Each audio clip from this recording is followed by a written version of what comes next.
Hello and welcome to Sensational South. I'm Harish Upadhyaya. Over the next 30 minutes, we bring you all the big news and newsmakers from South India. Our top story today comes from Karnataka, where the police took 6 days to arrest a seer accused of raping 2 minor girls. Was the delay deliberate? Will the girls get justice? Here's a story on the Murugha Mutt and the story of political patronage.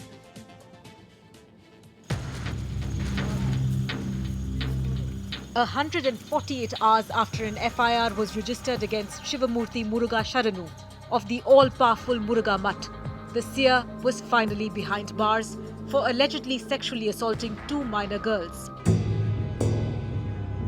From the time the FIR got registered on the 26th of August till the wee hours of September 2nd, the under-trial prisoner number 2261 at the Chitradurga prison had used his political clout to evade arrest, and in the process exposed the system and all the politicians in the state. While former Karnataka Chief Minister B.S. Yedurappa gave him a clean chit just 2 days after the crime, KPCC President D.K. Shivkumar heaped praises. I have seen that he is a very noble man who has done some great contribution to the state. Let me not interfere with whatever the police or the government is doing late. JDS leader H.D. Kumaraswamy advised the state government to handle the issue in a sensitive manner. The absolute moral bankruptcy among the political class and their failure to criticize the crime has received widespread criticism, some from within the political class. Our own president, Congress president, Mr. Kumar said, he's a noble person. How can they afford to? I don't think, you must, respond to the electorate, in heinous crime like this. So why are netas so guarded while talking about the Murugha Mutt chief pontiff? Much before the sexual assault came to the forefront, the Congress was wooing the Lingayat votes. Apart from Rahul Gandhi taking the Linga Dikshe from the seer, Congress's campaign committee chief M.B. Patil is visiting all powerful mutts to shore up community support for the party. The BJP has traditionally banked on the Lingayats for its electoral success. The 17th century Murugha Rajendra Mutt has seen 19 pontiffs before the current tainted one, and has dozens of smaller branch mutts spread across central and north Karnataka. With several educational institutes and medical facilities, the mutt wields immense clout among Lingayats, who constitute nearly 17% population of the state. Thus, no political party wants to criticize the all-powerful Swami. With some path-breaking decisions of appointing Dalits to head smaller mutt branches, the seer had gained following in the liberal sections of society as well. With the seer and the mutt's junior pontiff both accused in the case, the Murugha Mutt is clueless about who will bring it back to its glory days. While the political parties are analysing possible electoral fallout of this case. With Harish Upadhyaya in Bengaluru, Anasya Kumar for CNN News 18. So what's the political fallout of this controversy? Is it time to look at reforms, especially with mutts here in Karnataka? To debate this further, I have an eminent panel joining me today. We have Mr. G.B. Patil, who's the National General Secretary of the Jagatik Lingayat Mahasabha. We have Mr. Ramakrishna Upadhyaya, a senior journalist from Karnataka, and Mr. Prashant Sambargi, who is a Hindu activist from the state. I'll come to you, Mr. Upadhyaya, first. It took police 6 days to arrest him. We've seen lapses on every standard operating procedure. Is this the clout that the mutt enjoys? We know it's based out of central Karnataka, has a good following. Why are parties so worried, whether it's the BJP, Congress, or even the JDS? Well, apart from the opposition parties, I think the government itself has to take a lot of blame, because the actions of the state government so far does not inspire any confidence that a free and fair investigation will take place in this case. I'm certain that there has been a lot of back foot this thing in this case, because Mr. Bommai has been so low profile in this case. He has made hardly 2 statements in 7 days. Exactly. And all that he has said is that the law will take its own course. we are not going to interfere with the case. But what has it done proactively? The government has done nothing proactively to bring this case to its logical end. The Swamiji was allowed 7 days to roam around after the POXO case was registered at Nazarabad police station in Mysore last Friday. I mean, it took them 7 days to Yes. finally arrest him.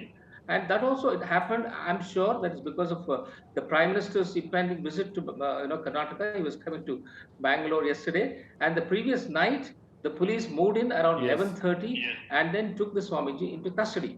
But look at the sequence of events after that. The district administration goes all out of the way to protect the Swamiji. And in fact, the district Yes. doctors certified that he had a heart attack. And then, he sent for medical examination. And they even prepare a ground for shifting him to Bangalore. They wanted him to be admitted in Jayadeva Hospital. Yeah. Of course, fortunately, the magistrate, Chitradurga magistrate, put her foot down and said he should be produced.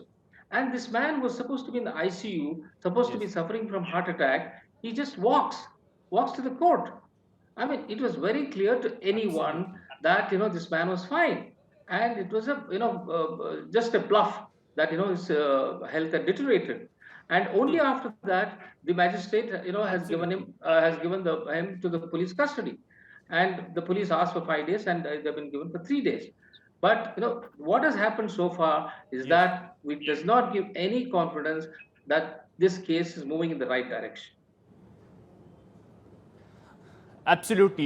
And the Mutt also has shown the clout that it enjoys and how all political parties and the government is scared of acting against the Murugha Mutt Seer. I'll come to you, Mr. G.B. Patil, now. There's a larger question on what happens to this Mutt now. The prime accused is the senior pontiff. The junior pontiff is also an accused in this case. He's a minor. And the administrators are also accused in this. What happens to the Mutt now is the question, and the fallout of this, especially on the electoral politics. No Lingayats are interested in what's happening to the Mutt. Because as per Lingayat religion principles, there should not be any Mutt. The Lingayat principles never say there should be a Mutt. They wanted Jangama. Lingayats wanted a Jangama. Jangama means gushing water. He should go around the world and propagate the religion. He cannot become a stavara and sit there in the mud and running educational institutions. No one is interested in the mud. This thing, going up or coming down. We are not concerned about that. They are making business. Let them do the business. Who bothers about that? As long as they are preaching the religion, they are becoming a jangama. We are interested in them. If they are coming out of that, if they're using Basavana for their own benefit, we are not concerned. We are not concerned about the mud now. Whether it goes to hell, we're not bothered about.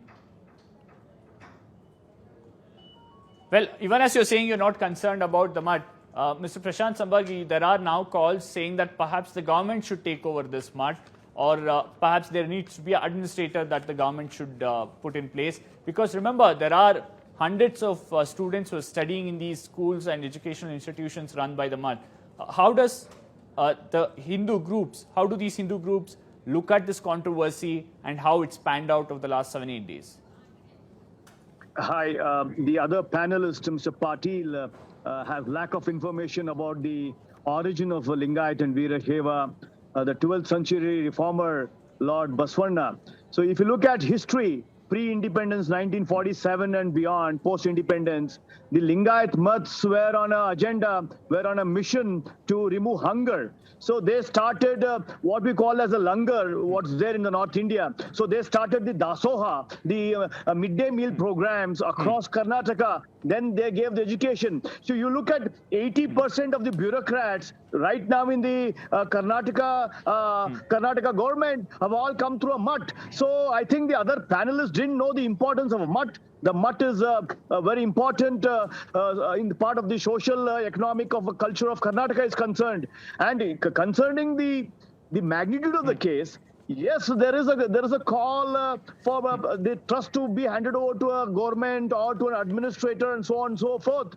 But it is a the trust itself is managing medical colleges, engineering colleges, primary colleges, and it's running a array of institutions. So the motive is not just purely money. The motive is purely service. The motive is humanity. The motive is mankind. Okay. When these kinds of motives are there, I think getting another person with a other identity, why would the moment anything comes with Hindu attached to it, all the liberal people, all the anti-Hindu forces wants to divide and give the control to the other people, like government or so forth. Why don't they Okay. talk the same anger? And Okay, same you are level saying for there a is a Christian conspiracy. missionary or to a It's an Muslim, anti-Hindu mosque. conspiracy, you're saying. But from within the community now, there are calls saying that there needs to be reform. Reform within the Mutt, how people are appointed to the Mutts, not just Lingayat Mutts, but it could be of any caste and any creed. They are saying we should look at allowing people who are married to head the Mutt as the seer. Perhaps that could solve some of these problems. Yeah, see, Shivamurthy Swamiji is not the only one who's been accused of rape. We've had, in fact, Raghveshwara Shri, we've had Nityananda, several others. Mr. G.B. Patil, do you believe that it's time that various communities look at this major reform that could solve a problem that we time and again see cropping up in Mutts? Definitely. As far as the service is concerned, nobody is saying that there is no contribution of these mutts to the education or social upliftment. It is. But at the same time, people like this may spoil the entire religion. I'm not talking about 19th century. I'm talking about 12th century. What is the meaning of Jangama? What is the meaning of Sharana? Sharana is the highest post. It's equivalent to Jangama. Jangama means gushing water. He should go and preach the principles of philosophy, Lingayat philosophy. What is happening? They are sitting a particular place and making the mockery What's of the this reform required now, sir? education. Hello, in the name of the education. What is the reform required now? Yeah, it should. The married person should take over the mutts. We are with them. We wanted. We don't want any. We are not believing brahmachari. No, brahmachari is not brahmachari now. Every brahmachari has become samsari. Samsari can't do justice to the matter. We wanted samsaris can take over, and as you said, if government can take over this mutt, we are happy with that. We don't mind. Okay, Mr. Ramakrishna Upadhyaya, is this something that will be acceptable for various communities? Do you believe that this is a reform that could solve some of these problems that we see time and again? See, Harish, Mr. G.B. Patil is being very idealistic.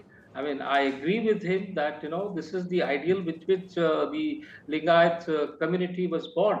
I mean, in 12th century, when Basavanna started this religious movement, that was what it was. But let us be realistic. Now we have, these institutions have come and they have been doing very good job.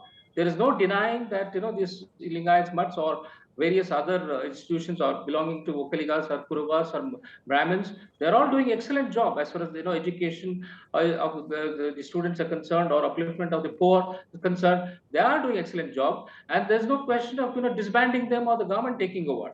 And I think the moment the government takes over, that will be the worst thing that can happen.